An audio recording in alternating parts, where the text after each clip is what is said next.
Pessoal, quando nós refletimos acerca dos recursos mnemônicos que nós trazemos, até mesmo no que diz respeito a essas possibilidades, vai ser discerrado que é uma área ainda pouco conhecida, estudada, enquanto descobrimentos dos escaninhos do processo da memória. Mas, enquanto tentativas exaustivas acontecem para melhor compreender o que acontece com lembranças, memória, aspectos que nós trazemos num dado instante ou que se nos sejam fugidios, e até mesmo a questão daquilo que é esquecido quando o indivíduo entra numa encarnação. Porque no astral, de acordo com o meu merecimento, eu vou tendo lembranças de existências pregressas, e essas associações, elas inclusive vêm sinergizar enquanto novas conexões, que na verdade são retomadas de lembranças a nível consciencial para o espírito desencarnado, que vai acontecer tanto referente àquilo que o indivíduo viveu na última encarnação, quanto aquilo que ele aprendeu enquanto ele esteve ali no astral, em experiências pregressas de intermissão no astral, quanto o que ele aprendeu em experiências pregressas encarnado, que vão somando um ao outro e, nesse sentido, formam uma gama de lembranças que o indivíduo vai poder usar num dado objetivo e que vai traduzir o arquivo que alguém tenha e que, inclusive, quando ele vier a entrar numa nova encarnação, muitos desses aprendizados se tornam tendências, aptidões inatas, que é algo já internalizado e que já se tornou parte do comportamento normal do indivíduo. Porque acaba que aquilo que eu internalizo e que se torna parte do meu normal, isso vai se manifestar como uma aptidão mesmo, um talento, uma habilidade diferenciada, uma determinada direção para a minha encarnação. E por isso, gente, que quanto mais a gente internaliza o que é nobre, mais fácil de isso não precisar diretamente de uma memória para fluir e acontecer em nós. Até porque a nossa memória, ela vai apresentar aspectos que se escapolem de nós. Então, se eu conto unicamente com uma memória, mesmo sabendo que está no espírito, enquanto o conhecimento, as vivências que ele já teve como espírito multimilenar que somos, devido aos vários milênios de evolução que já vivemos, mas considerando que, mesmo esse espírito trazendo todo esse arsenal de experiência, nós poderemos estar num dado momento, sob alguma circunstância, em que a memória se nos escapole. Então, quando a gente considera, por exemplo, um quadro de demência, o indivíduo, ele perde uma lembrança recente dos aspectos da sua vida diária, enquanto aí considerando uma janela de 1 mês, 3 meses, em que o indivíduo, ele não consegue trazer à sua lembrança coisas que ele houvera realizado nessa janela de tempo, que vai se enquadrar nessa condição de uma alteração nas células nervosas que não conseguem superar o quadro amnésico. Em sendo assim que o indivíduo, ao ter esse lapso de memória, nesse quadro de demência, inclusive que está ligado a algumas doenças demenciais, como Parkinson, Alzheimer e outros quadros correlatos, se ele não tiver internalizado a lição de Jesus, ele pode, pela falta da memória que o lembra o que ele precisa atender moralmente, deixar extravasar de si aspectos sombrios. Então acaba, gente, que nós precisamos fazer um trabalho conosco que prescinda de uma memória, enquanto a internalização do que importa. Porque se nós considerarmos, por exemplo, o quadro do descerro enquanto a desencarnação de um indivíduo, isso vai significar um momento em que a minha memória vai estar abalada, até porque eu vou estar num instante de desencarne com uma série de impactações correlatas e ao mesmo tempo o indivíduo, quando está nesse momento derradeiro, ele é passado um filme rápido de alguns minutos sobre a sua trajetória na Terra que ele está deixando.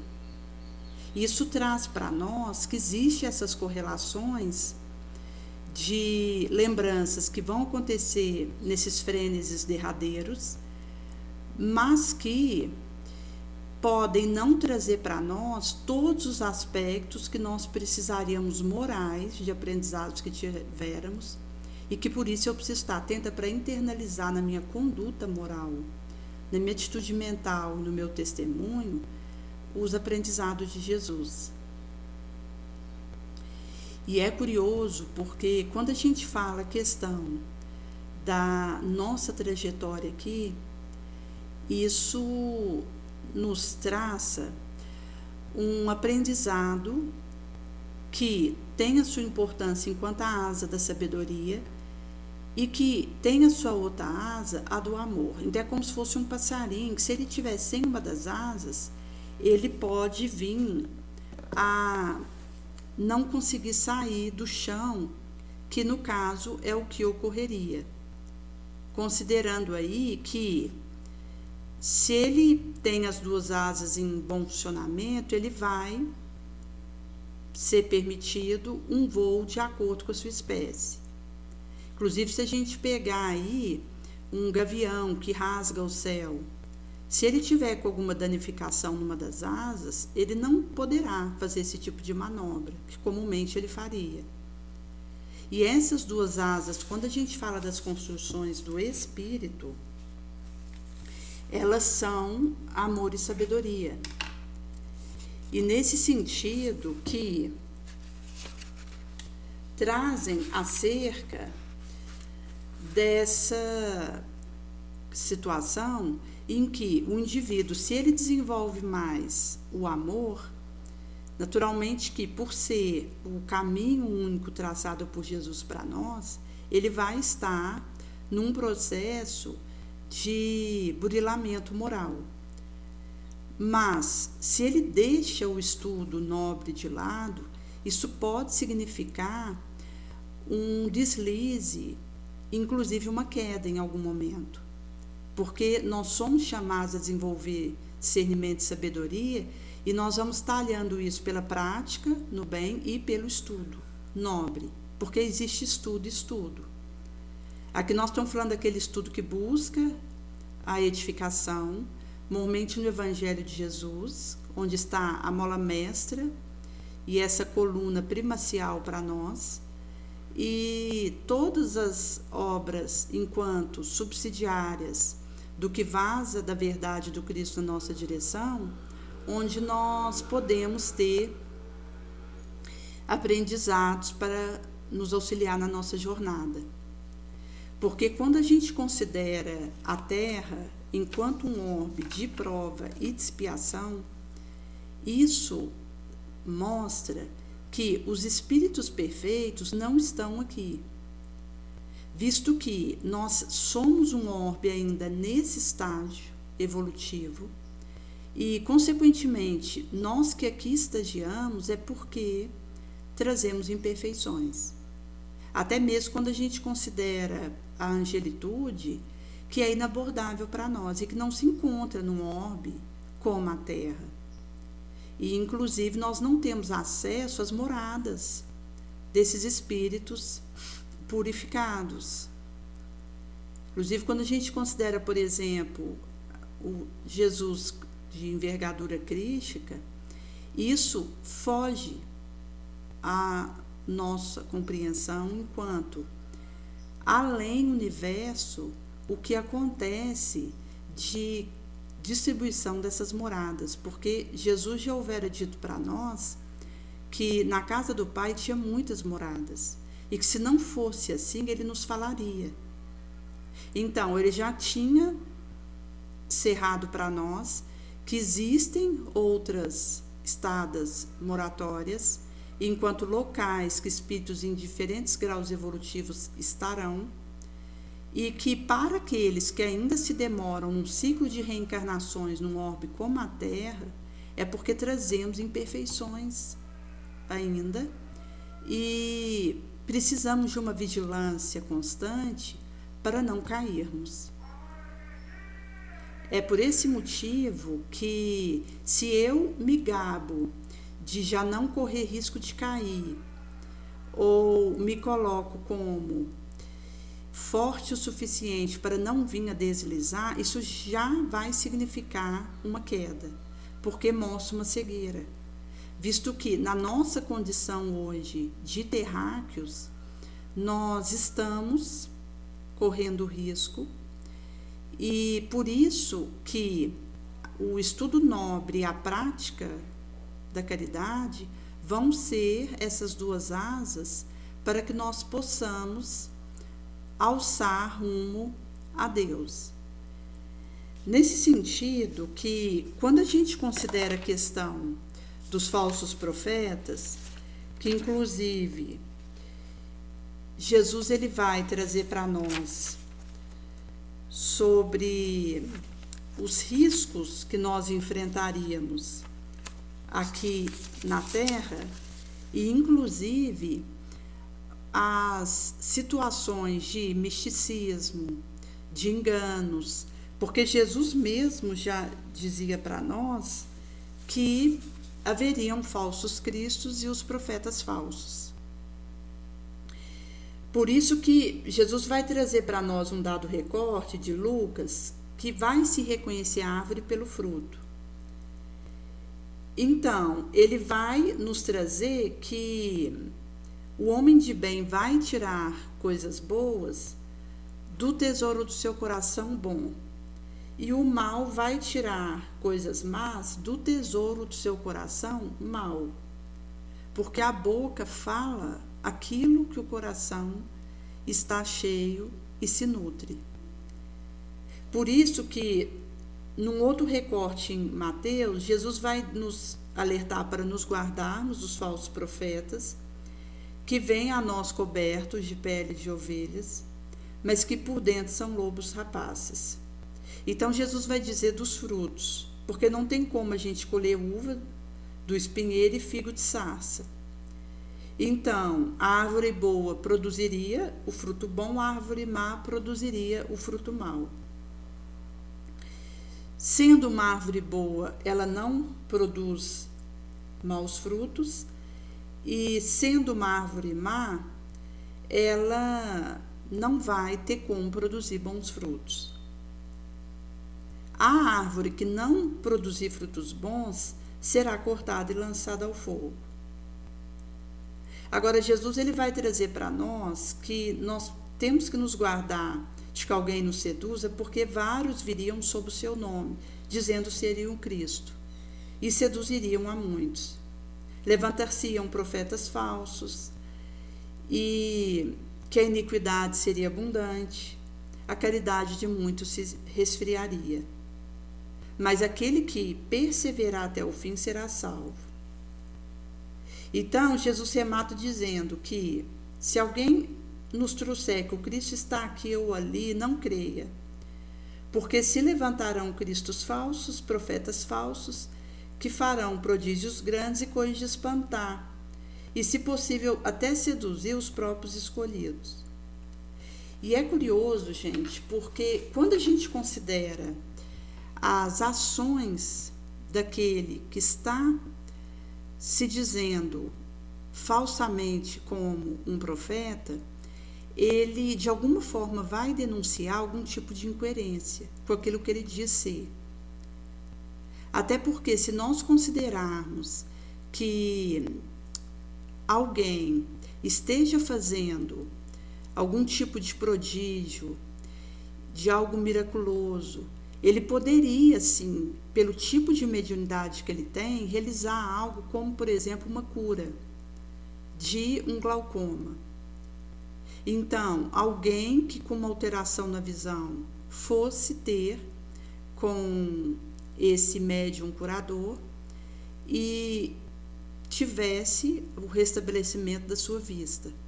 Mas vai acontecer que o médium curador, ele vai precisar colocar a serviço do bem a mediunidade que ele tem, para que isso produza bons frutos. Mesmo que seja bom a cura de um glaucoma de um indivíduo, Jesus não vai trazer essa cura do glaucoma como bons frutos per si.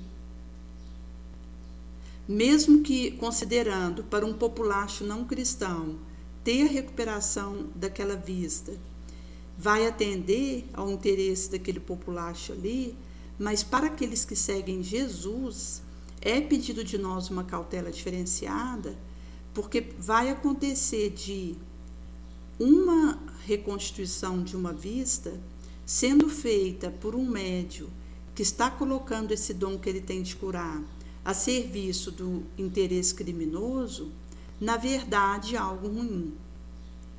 Porque quando a gente considera, por exemplo, o dar de graça o que de graça recebemos, isso tem implicações práticas para nós. Até mesmo quando a gente considera o indivíduo que realiza um determinado evento público, abre as inscrições e pede um valor para o indivíduo se inscrever e 1 quilo de um determinado alimento não perecível para que seja entregue numa dada instituição benemérita. A gente precisa ter cuidado, porque quando a gente fala do dar de graça, que de graça recebemos, nem mesmo associado a uma determinada instituição, nós não iremos cobrar por um ingresso. E, naturalmente, que isso vai acontecer de acordo com o desejo de cada qual, considerando o móvel por trás daquilo que está realizando. E nós estamos falando da nossa situação e do nosso risco, porque, como espíritos inferiores, aquele que está de pé precisa cuidar para não cair, mas enquanto reflexões de quem se diz seguidor de Jesus. Porque o indivíduo, ele pode até fazer algo bom, que vai atender algumas pessoas, enquanto aí levar algum auxílio. Mas quando a gente fala de sermos seguidor de Jesus, a gente tem que ter cuidado, porque ele nos dá orientações claras, até mesmo de como praticarmos a caridade. Então, Jesus, ele vai dizer para nós que a nossa mão esquerda não saiba o que faz a nossa mão direita. Porque às vezes, gente, até para nos justificarmos diante de alguém, a gente quer falar de algo que fizemos. E se a gente não toma cuidado, isso se torna até automático. A hora que a gente vê, a gente já falou. Inclusive, a questão de entrega de algo. Porque quando Jesus, ele nos coloca a caridade como o único caminho para nós, ele nos explica em várias passagens como realizar isso. Então, ele não vai apenas dizer que é para a gente se amar como ele nos ama, mas ele nos dá o caminho das pedras para poder ir seguindo isso.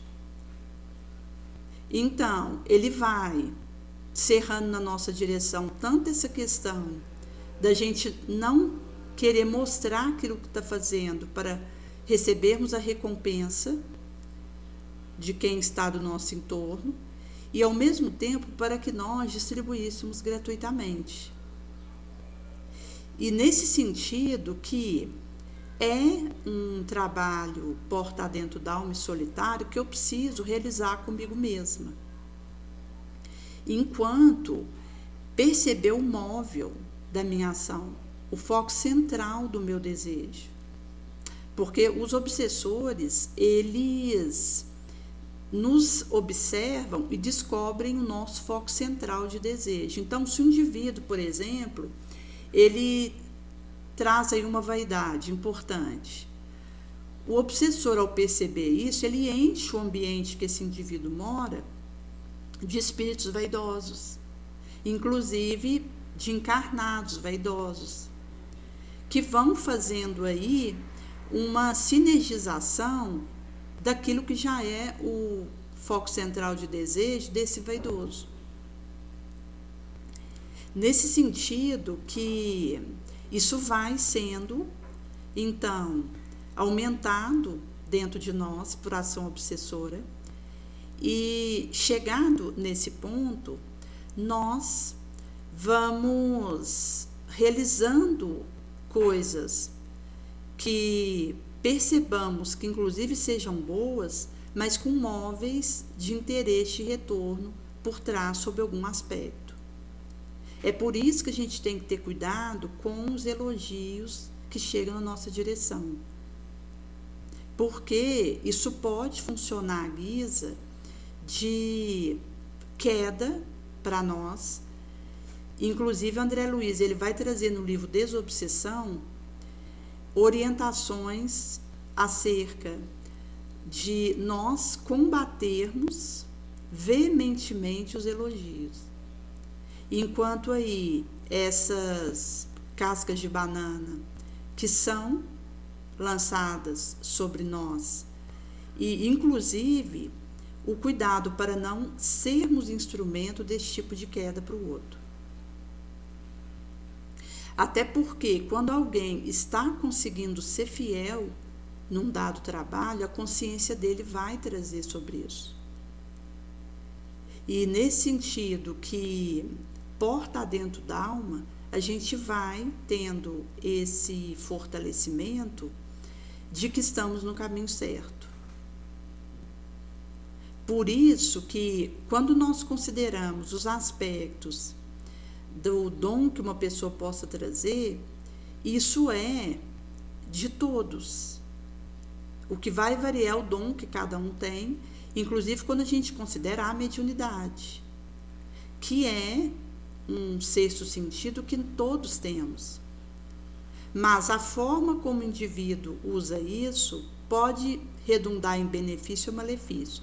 E a gente tem exemplos, infelizmente, de médiuns que tinham o dom da cura e que começaram a se deixar levar pelos ganhos de todo porte, por aquilo que praticavam, seja elogio, evidência social, dinheiro, sensualismo, enquanto aí uma série de miscuimentos e que acabaram levando esse médium curador a uma derrocada. Então ele tinha uma possibilidade diferenciada que ele houvera sido chamado a colocar a serviço da coletividade, seguindo aí os parâmetros de Jesus, e acabou vindo a desperdiçar esses talentos que tinha porque usou erroneamente. Até mesmo porque a questão do uso que eu vou fazer daquilo que me foi emprestado, isso tem a ver com esse foco central do meu desejo, o móvel que está por trás da minha ação.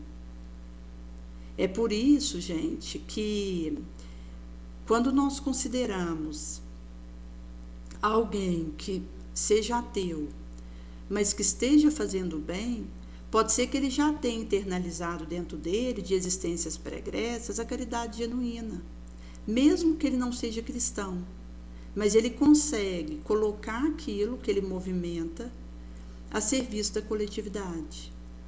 Então, pelo seu testemunho, ele está mais próximo de Jesus do que um outro que se diz cristão e que possa, de alguma forma, estar cambiando com aquilo que recebeu.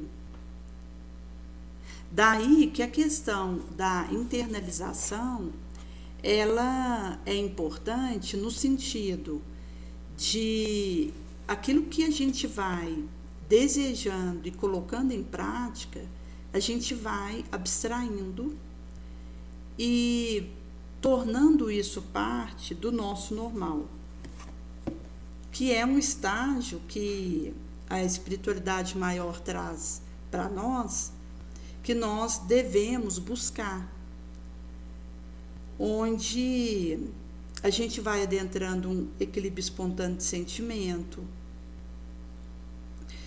onde vamos tornando a caridade como parte do nosso normal, vamos tendo aí um equilíbrio, um domínio acendrado sobre nós mesmos, sobre a nossa mente, a capacidade de direcionar isso para um dado objetivo, que nesse sentido vai significar essas possibilidades que foram colocadas na nossa mão e que na pauta que eu vou fazendo a multiplicação disso vai significar novas internalizações e reforços para o meu ser. Nesse sentido que um indivíduo, por exemplo, quando entra na Terra, ele está adentrando um teste de internalização da lição. Porque é algo que eu tenho aprendido numa existência anterior, na Terra. Eu vou para o astral, lá como eu tenho a retomada das lembranças, eu não sou ferida. Mas numa próxima existência, pelo esquecimento que vai acontecer da lição que eu aprendi na existência anterior, eu então, nessa situação, vou viver questões que vão dizer se eu houver internalizado ou não. E que são aí desafiadoras. Nesse sentido que teremos esse esvaziamento dentro de nós de qualquer ambição, vaidade, de qualquer desejo criminoso inferior. E pobres de poder, a gente vai ter o coração podendo transbordar do amor. Porque se nós calarmos, o seixo clamará. Por isso que nós teremos o nosso organismo assumindo com os nossos delitos o papel de um mata-borrão com a tinta. Vai os gravar, os absorver para que nós possamos nos recuperar dos males cometidos. Por isso, gente, que quando a gente considera, por exemplo, os distúrbios de memória, nós teremos aí as amnésias, seja elas axiais, específicas ou corticais, não orgânicas, que são psicógenas,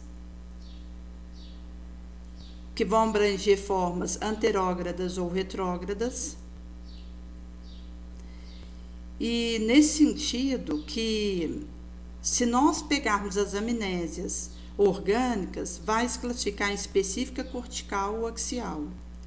A amnésia não orgânica, que são as psicógenas, que vai abranger forma retrógrada ou anterógrada, total ou parcial. As hiperamnésias, que são panorâmicas visões de existência pré-agônicas, exaltações e outras manifestações mnêmicas semelhantes, e as paramnésias, que são ilusões de memória, confusões de lembranças no tempo. Então, a memória é patrimônio da alma. Por isso que a alma é que pensa e vai guardar e lembrar impressões das experiências vividas na nossa peregrinação evolutiva, visto que somos espíritos milenares. E imprescinde do perispírito, como seu indissociável e indestrutível agente de manifestação. E esse perispírito, ele está sujeito a transformações de acordo com o grau de adiantamento da alma, do plano que estagia, do meio que ele vier a operar. Daí que os centros de força, eles vão sobressair em relação aos demais, vão ser o coronário cerebral, que terão aí a expressão perispirítica da mente, o corpo mental, uma usina poderosa espiritual do pensamento. Por isso que nós temos aí o registro da nossa aprendizagem ocorrendo fundamentalmente em sede anímica, no cérebro espiritual. E Chico, ele diz certa vez que quando ele se via fora do corpo, ele sente que o seu cérebro é diferente daquele que ele tem no físico. Nesse sentido que a fisiologia do cérebro físico vai espelhar do cérebro espiritual, se projetando no perispírito. Os circuitos neuronais que servem ao processo mnemônico vai corresponder aos respectivos circuitos espirituais, que são semimaterializados no perispírito, que lhe servem de suporte e, num ritmo bidimensional, arquiva e recupera experiências vividas. Então, mesmo que nós tenhamos aí alguns aspectos trazendo a memória como algo puramente físico, vai acontecer que, num enfoque mais preciso, voltaremos ao aspecto do serviço que o físico realiza ao perispírito enquanto controlado por este, e o espírito controla o perispírito. Então, aonde está a gênese das experiências vividas, das lembranças e dos arquivamentos de memória é no espírito, que vai gravar isso nas regiões correspondentes enquanto a parte mental que se expressa pelos centros de força coronário e cerebral, que, começando no perispírito, nessas respectivas regiões, vai se expressar no físico, e que por isso a gente tem aí, tanto no centro de força coronário quanto no centro de força cerebral, o comando desse processo. Nesse sentido que nós, quando estamos imersos na matéria, encarnados no orbe, a mente que é instrumentada pelo cérebro físico, que é um sublime laboratório que vai servir a registrar e arquivar experiências, consegue operar com lembranças que vão dizer da vida atual, disponíveis no consciente ou depositadas no reservatório subconsciencial. Agora, o espírito desencarnado, ele é dono de uma memória mais aguda, mais completa, e em que vão se somar também, gente, uma maior rapidez que o espírito tem para novos aprendizados. Daí que um espírito que está no astral, estudando, ele pode conseguir em algumas horas o que um encarnado conseguiria em 3 anos. Como aprender um dado instrumento, ou fazer uma especialização numa dada área ambiental, ou aprender um novo idioma, no estágio do astral, esse espírito, em algumas horas, ele vai conseguir assimilação daquele curso, enquanto aquilo que ele pretende, e que se ele tivesse encarnado, demandaria dele alguns anos. Então, além de nós termos uma lembrança ampliada das nossas trajetórias enquanto estamos desencarnados, trazemos também os aprendizados que houvermos tido enquanto encarnados na última existência. Porque até mesmo quando a gente fala da nossa atual encarnação, existem aprendizados importantes que eu posso ter tido há 10 anos atrás e que eu não trago na memória nesse momento. Mesmo que isso, de alguma forma, caminhe comigo, se eu tiver conseguido internalizar essa lição, mas se eu não tiver internalizado esse aprendizado positivo, pode ser que uma informação que me seria importante em um dado momento eu não tenha. Por isso que é importante a gente internalizar o que é bom. E a gente consegue essa internalização com um testemunho nobre, quando aplicamos na prática aquilo que houvermos aprendido. Nesse sentido que, quando estamos no astral, eu tenho a lembrança dos meus aprendizados naquela última encarnação. Então, existem lembranças nessa encarnação de 20 anos atrás que eu não trago nesse momento, mas que no astral eu terei na minha mente. E lá vão se somar as experiências de existências pregressas que virão fazer essa soma e, ao mesmo tempo, as experiências mais rápidas de aprendizados que nós teremos enquanto lá. Até porque quando a gente considera um espírito que está no astral, ele não tem a mesma necessidade de se alimentar como nós temos aqui. E quanto mais o espírito ele se depura, eleva, menos necessidade de um alimento diretamente falando ele vai ter. Porque ele vai conseguindo assimilar recursos pela respiração, pelos poros da pele. Ele vai conseguindo fazer absorção de nutrientes que ele precisa e já não vai existir a necessidade fisiológica, porque ele assimila o que ele precisa. Então, existem modificações sensíveis de um espírito encarnado e um espírito desencarnado, inclusive considerando o estágio evolutivo. O que nós estamos falando daquele espírito que está numa colônia, no astral, em aprendizado, em trabalho no bem, e que, à medida do próprio processo de avanço que ele vai realizando, ele vai tendo mais tempo para um aprendizado que per si já é mais rápido lá.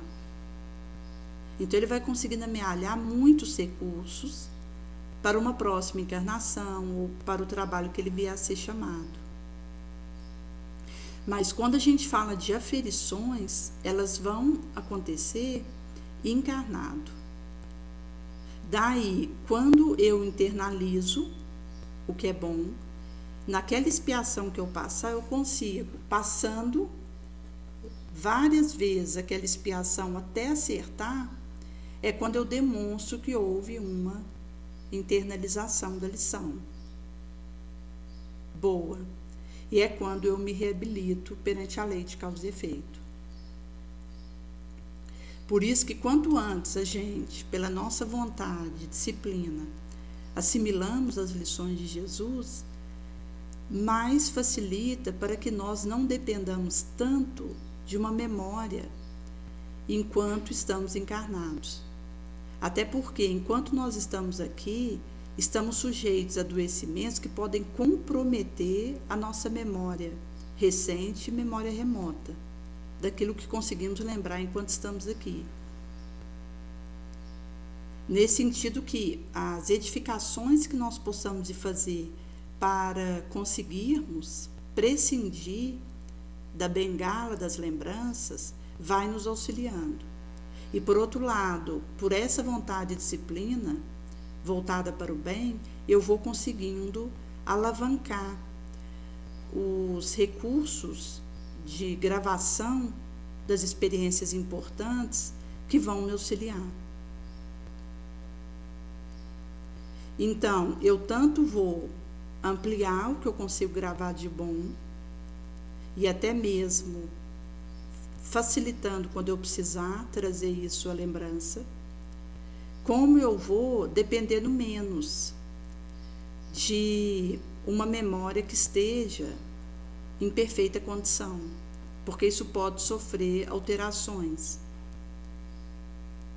E é por isso que, quando a gente considera a questão do espírito, quanto mais ele está sadio, mais ele vai conseguindo se fortalecer com o nobre. Porque então ele vai descobrindo maneiras mais otimizadas para poder circular aquilo que importa em si próprio. E é isso, gente, que diz desse equilíbrio que a gente vai conseguindo sustentar. Por isso que, quanto mais evoluído o espírito, mais perfeitas vão surgir para ele as lembranças, passando a alcançar, de acordo com a sua necessidade de condição, um número cada vez maior de pregressas encarnações arquivadas no profundo subconsciente. Então, quando a gente tem essa memória integral, é que marca a unidade, a identidade e a continuidade do eu através das encarnações múltiplas. Por isso que, na nossa atual encarnação, o esquecimento superficial, consciente, vai se verificar seletivamente, em função do princípio da economia psíquica, segundo o qual o que é menos importante ou que já foi aprendido e internalizado cede lugar, transitoriamente ou não, a novos aprendizados, e é o que é mais importante. Nesse sentido que, se pegarmos coisas novas que precisamos assimilar, a gente vai dando espaço para isso, e por isso a gente vai, de forma seletiva, mantendo o que é mais importante, para que tenha mais espaço para os aprendizados novos, para os avanços novos. Porque acaba, gente, que aquilo que eu realmente internalizo, de bom ou de ruim, se manifesta por aptidão inata ou tendência, pendor. Então, isso significa que quanto mais eu internalizo o bom, mais espaço eu vou ter para aprendizados novos e melhores. Eu vou ter mais tempo para o que importa. Nesse sentido que a internalização dos ensinamentos imorredouros do mestre vai me dar mais espaço na minha mente para os aprendizados novos que eu preciso viver, porque é um processo constante, as asas do amor e da sabedoria. O estudo, ele precisa continuar acontecendo, e também nós aprendemos com as experiências, então eu vou ter mais espaço para todo esse areal, e ao mesmo tempo eu vou tendo condições de ampliar o meu tempo útil, o aproveitamento do meu trabalho, da minha energia,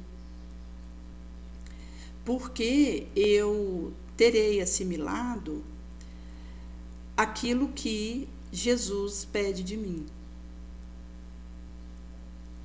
Então, a partir disso, eu já não preciso gastar tempo trazendo na memória aquelas mesmas lições, porque elas já se tornaram parte da minha disciplina, do meu eu profundo,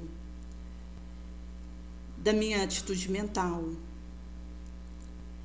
E nesse sentido que, alicerçada e substratada nesse areal, vai sendo possível a gente ter muito mais tempo para o que importa, para o crescimento evolutivo que nos demanda e para irmos fazendo essas fermentações. É por essa razão, gente, que nós temos que ter cuidado com a forma como a gente usa o nosso tempo, porque existem determinadas situações que são querelosas, insignificantes. E o indivíduo, se ele se permite perder tempo com uma série de questões que o alcançam, ele não vai realizar aquilo que ele precisa. E que nem sempre são ruins. Existem muitas coisas boas que podem me chamar num dia, mas que eu preciso ter disciplina para focar naquilo que eu estou sendo chamada a realizar. Porque, inclusive, quando é em relação a uma coisa ruim, é fácil a gente diferenciar. Porque nós diremos não por percebermos que aquilo nos leva a um caminho equivocado. Mas, quando é algo que nos chama que também é bom, que também vai auxiliar alguém, a gente tem que ter cuidado, porque mesmo que me chamem aquelas vozes para aquele trabalho que vai ser positivo para outra, eu tenho uma agenda com Jesus que eu preciso atender, daquilo que ele me pede, que está dentro do meu propósito de vida. Porque senão a gente fica querendo atender a tudo e a todos o tempo todo e não fazemos aquilo que Jesus colocou na nossa mão. Nesse sentido, que é uma cautela que nós precisamos ter, porque nós estamos falando de aproveitamento de tempo. A nossa encarnação é programada para aproveitar tempo, trabalho e energia. Por isso, o nosso propósito de vida está ligado à nossa habilidade, ao nosso diferencial de capacidade, porque tudo isso implica um melhor aproveitamento do tempo que a gente tiver aqui. Daí, se eu desvio disso, vai ser uma perda de energia e um desfoque. Como um senhor que o Geraldinho certa vez comentou que ele estava pedindo recursos para edificar um orfanato. E ele houvera mandado algumas cartas e enviado alguns acessórios fazendo convite para auxílio financeiro para edificar esse orfanato. E o Geraldinho comentava que ele assustou porque esse senhor já fazia muitas coisas e que seria temerário ele assumir mais isso pelo número de atividades que ele já tinha. E isso mostra que às vezes o fato de querer assumir mais coisas atende mais ao meu ego, ao meu orgulho, do que aquilo que está sendo pedido de mim. Porque até mesmo para a gente assumir o nosso propósito de vida e focar nisso, eu preciso ser humilde. Porque senão eu não vou saber acolher o trabalho que foi confiado a mim e ser fiel a ele. Em pontualidade, em devotamento, em seriedade, em fidelidade, em questões relacionadas à nossa coerência moral, à nossa reforma íntima, zelo, à causa. Daí, se um indivíduo ele vai conseguindo ser fiel àquilo que está sendo pedido dele, na lei cristã, consoante aquilo que já houvera traçado antes dele vir, isso também vai significar maior assédio que ele vai receber, porque enquanto nós estivermos na Terra, nós somos obsedados. A diferença é como eu lido com isso e as resistências que eu crio para não ser caída e dizimada moralmente pelos obsessores. Mas quanto mais um indivíduo ele consegue ser fiel a Jesus, mais ele vai ser visado e atacado pelos obsessores.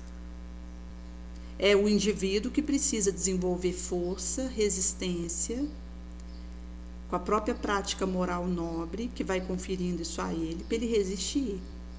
Até porque, gente, quando a gente fala de um orbe como a Terra, nós vamos cair, nós vamos deslizar, nós vamos ser obsedados, nós vamos ser arrastados. A questão é o que eu faço com isso, porque eu posso permanecer no chão, me deixar ser arrastada e não resistir a essa situação, ou, em meio a esse maremoto tenebroso que nos envolve, me erguer e continuar minha proposta fiel a Jesus, ainda com mais empenho e afinco.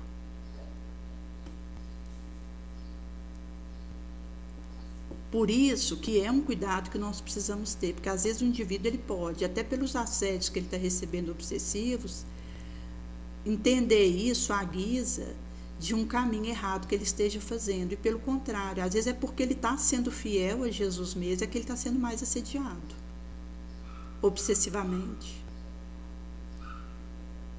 E nesse sentido, que a partir do momento que a gente tem diante de nós o nosso propósito de vida, que é o trabalho que Jesus pede de nós, e que a gente humildemente pega a nossa cruz, renuncia a nós mesmos e segue após Jesus, a gente vai conseguindo perceber que estamos no caminho certo, mesmo que os problemas piorem, mesmo que os ataques espirituais sobre nós intensifiquem.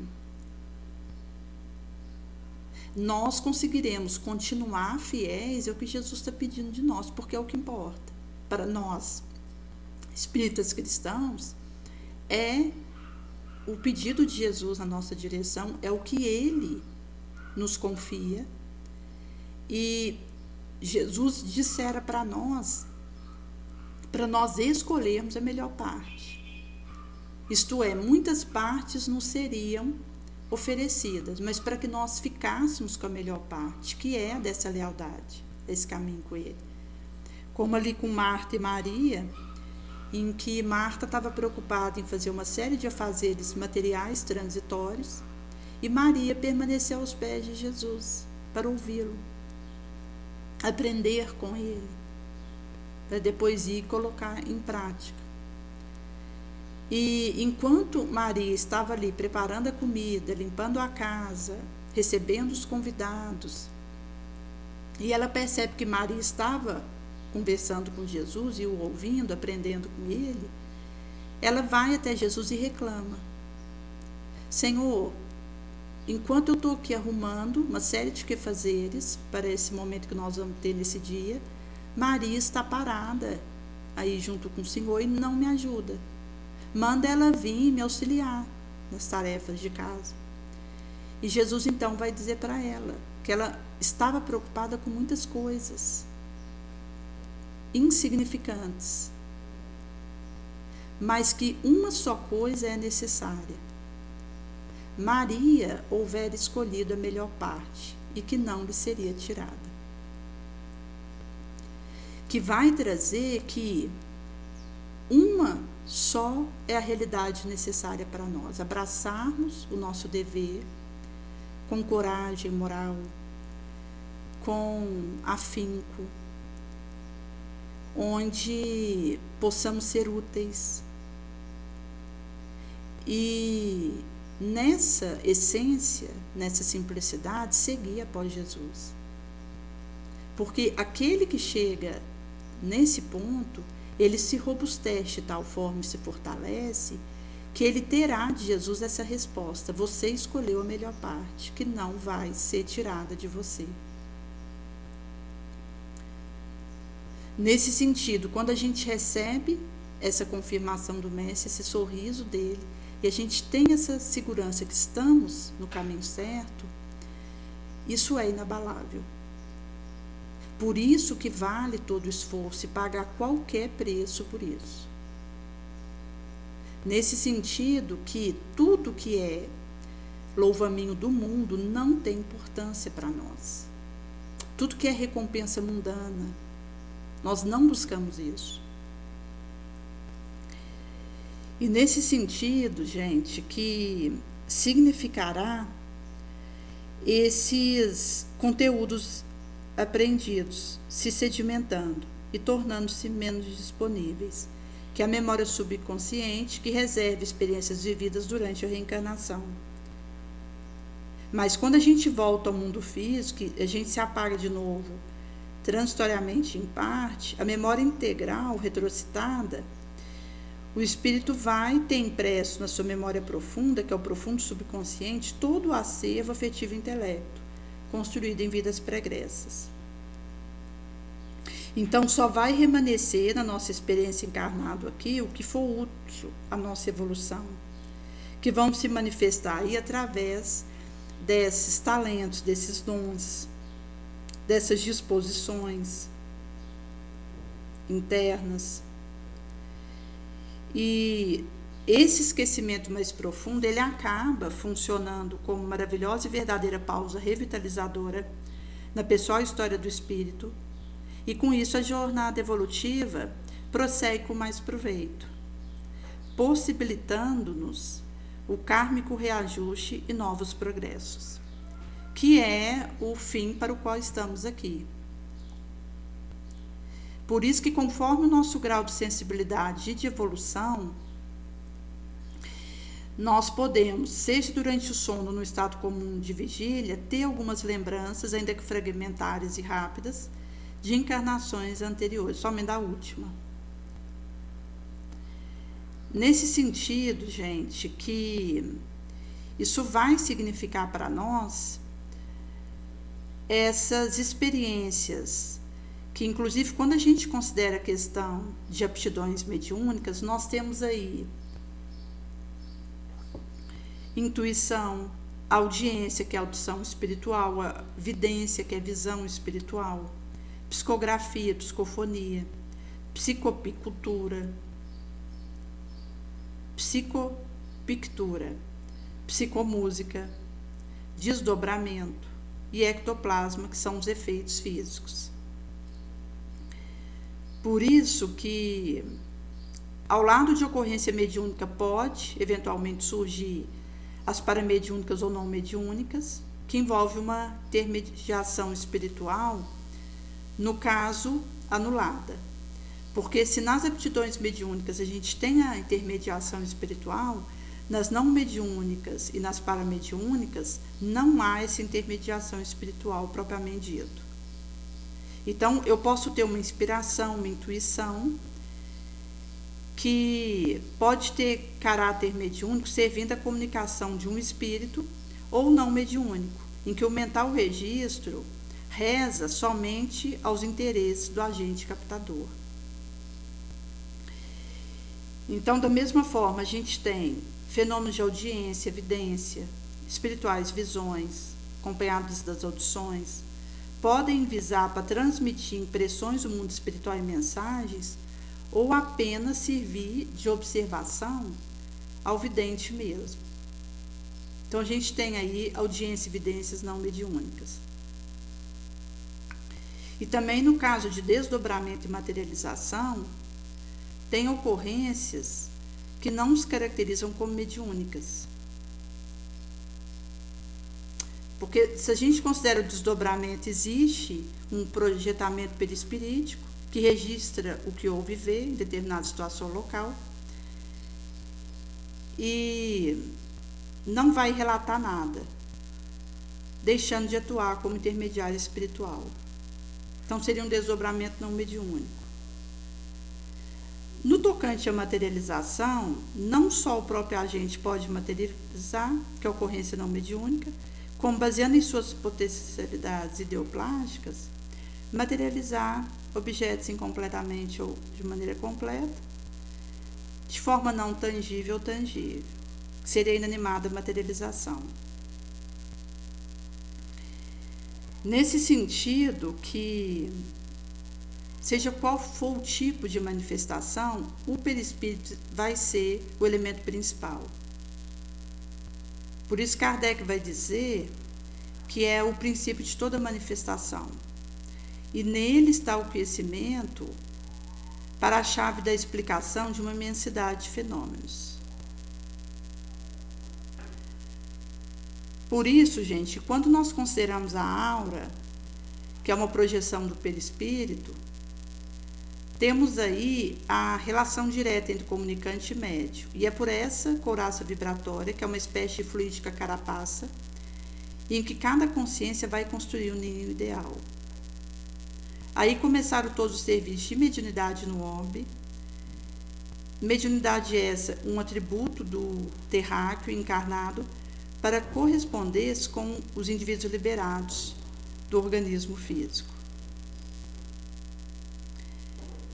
Nesse sentido, que se para uma aproximação de ordem mediúnica precisa de uma ligação e contato entre as auras, Isso vai significar que tem que ter um mínimo de compatibilidade energética, psicomagnética ou magnética entre elas.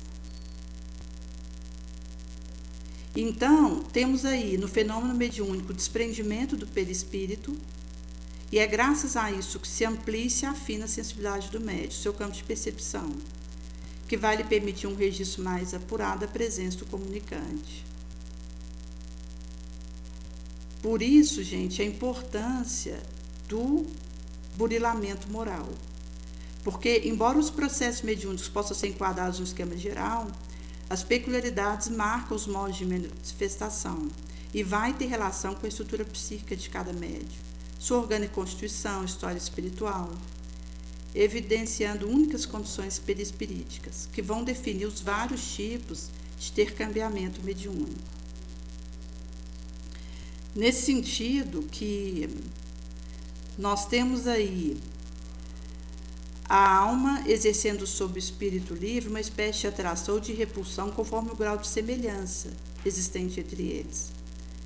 O bom tem afinidade com o bom, o mal com o mal. Daí que as qualidades morais do mestre exercem influência capital sobre a natureza daqueles espíritos que por eles comunicam. Porque da mesma forma, gente, que o bom se compraz com a abnegação, com a bondade, com a renúncia, o mal se compraz com a perversidade, com o egoísmo, com o orgulho, com o sensualismo. Por isso que a mediunidade é como uma energia elétrica. Em si mesma, nada teria a ver com os princípios morais que regem os problemas do seio e do destino. Mas, pela espontaneidade com que se evidencia mesmo, teremos a partir disso que justos e injustos, ignorantes e sábios, expressando-se-lhe desse modo a necessidade de reta condução, quanto a força elétrica exige disciplina a fim de auxiliar. Nesse sentido que eu preciso de uma moral ilibada, enquanto aí nobre, reta, justa, para que eu consiga conduzir essas energias medianímicas. Da mesma forma que uma força elétrica exige força sobre ele enquanto uma disciplina para que ele possa ser canalizado naquela direção. Por isso, os orientadores do nosso progresso sustentam a doutrina espírita na atualidade do orbe. E, por chama divina, cristianizando objetivos e fenômenos, faculdades e caracteres, para que o Evangelho de Jesus seja, de fato, incorporado às nossas relações entre os terráqueos. Nesse sentido que nós temos aí essa proposta e, ao mesmo tempo, vai nos ser trago sobre a presença de Jesus com aqueles que vivem essa fidelidade a Ele. Caso contrário, gente, como isso não vai ser trago para nós no Evangelho segundo o Espiritismo, estaremos semeando fermento de antagonismo entre grupos, intolerâncias, preconceitos, compelindo uns a se isolarem dos outros, a se verem com maus olhos. Isso per si desmascara o indivíduo, porque fazendo isso eu daria o mais formal desmentido ao que eu pretendo ser. Cego, pois, aquele que se deixa prender numa tão grosseira armadilha, porque aquele que de fato segue fiel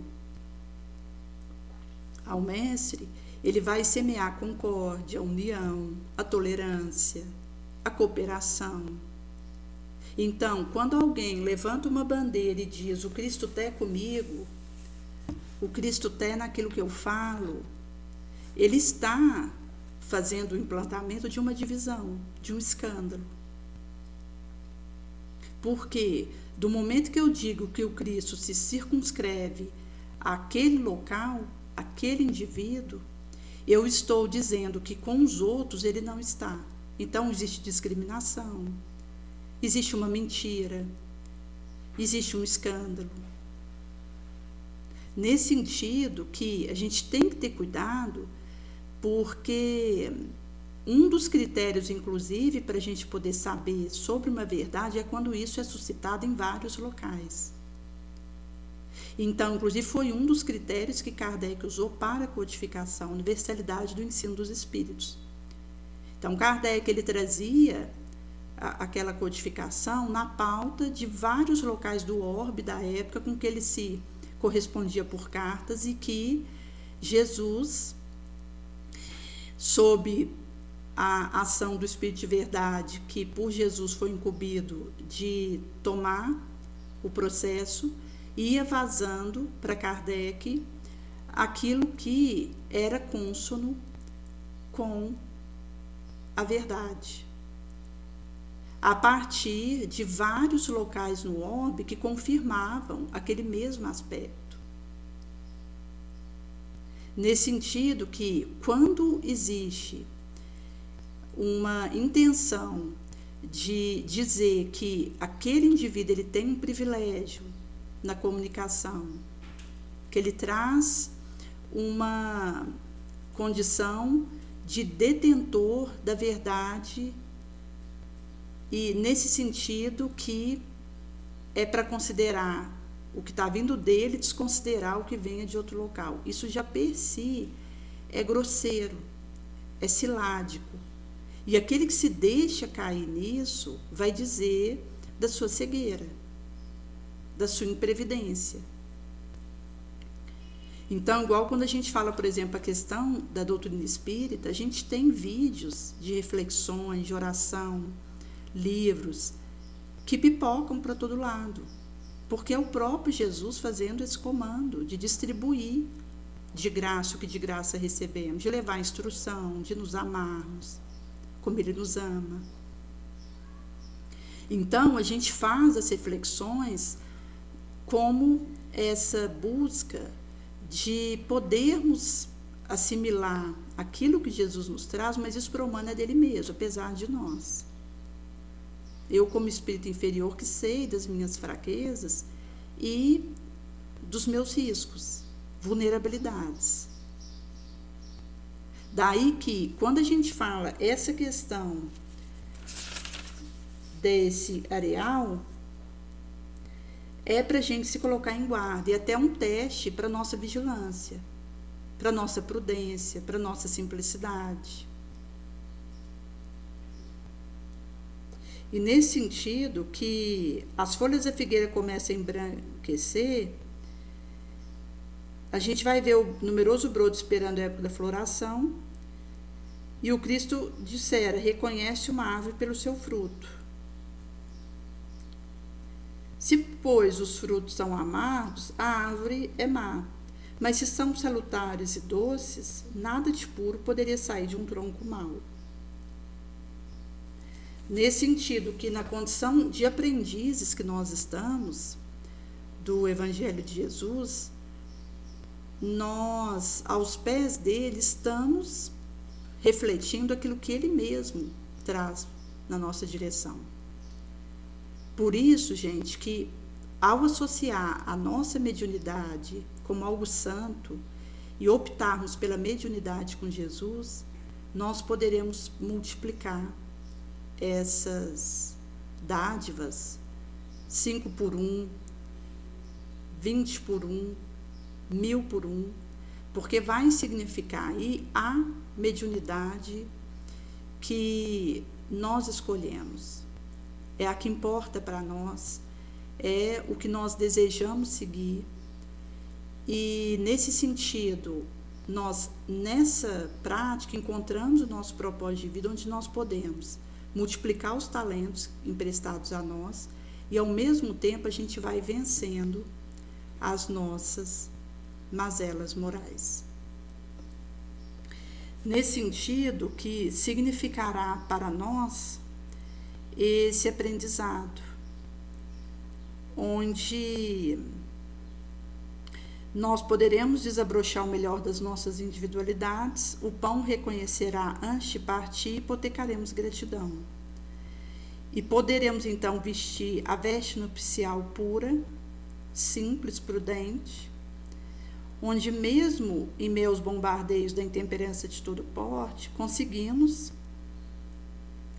pela expiação bem vivida, nos reabilitarmos dos gravames clamorosos outrora perpetrados. Então será uma emenda de traje novo para fardagem nova, uma botija nova para o límpido novo, um decesso em prestação por dilação moralizadora. Porque romperemos em nós os sórdidos menestréis e rufiões do sensualismo.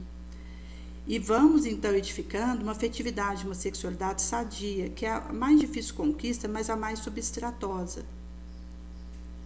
Porque, de fato, essa canalização energética basal para que nós possamos focar na mediunidade com Jesus. Porque então todos os outros aspectos da nossa trajetória ficarão facilitados para que a gente possa fortalecer esse foco.